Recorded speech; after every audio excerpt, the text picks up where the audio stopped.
I recently played Polaris, a sci-fi co-op shooter with fully destructible environments, developed by Polaris team, published by Variable States. This game was released January 29th, 2025. The game is in early access, so it's still in development. In this video, we're going to talk about some of the pros and cons of this recently released game. To start, let me tell you a bit more about this game. In Polaris, you team up and take flight in this sci-fi co-op shooter, soar through dynamic open levels using powerful abilities, master advanced weapons and vehicles, and lay waste to the armies colonizing your home world.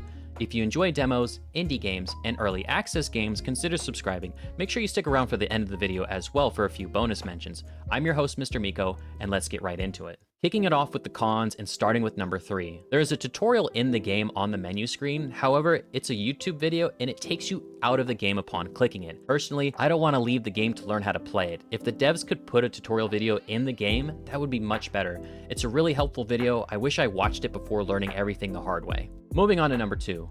The world is quite large and everything is destructible, which is fun. However, it's also pretty empty. There's one airplane that constantly attacks you. If you destroy it, it spawns again immediately. This can make for an annoying gameplay because you don't have much time to recover, order items like gravity boots, or attack the main ship to beat the level. I don't have a suggestion on how to improve this, but if you do, comment down below. I'd love to hear from you. Moving on to number 1 for the cons, and then we'll move on to the pros. You don't get crucial items like gravity boots at the start of the game. It's pretty critical for traversing this giant map.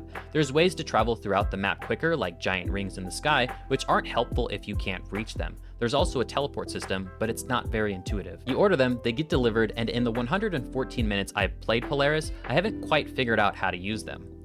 Real quick, if you're finding this video valuable, consider subscribing. I'm still a relatively small creator and your support means a lot to me. Also, like the stream if you're having a good time. Now let's get right back into the list. Moving on to the pros of Polaris and what makes this game special. Flying is totally unique. The WASD controls the pitch and roll while the mouse guides the direction your character moves. It's more freeform, not direct, like you're moving on instinct rather than controls. You can't just suddenly turn on the drop of a dime. You have to consider where your character is going. The flying is way more involved, and I think it's something that makes Polaris special.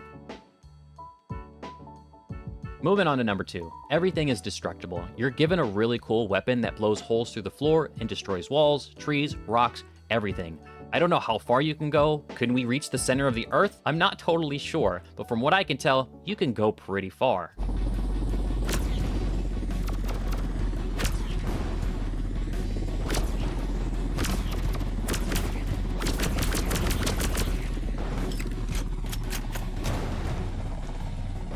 Moving on to number 1. I like the art style. Similar to comic book cell shading, it reminds me of a more familiar game that you might know, like Borderlands, or a game I've recently played on the channel called Enchanted Blacksmith. Personally, I love seeing games in this style, and I enjoy what the devs have done here.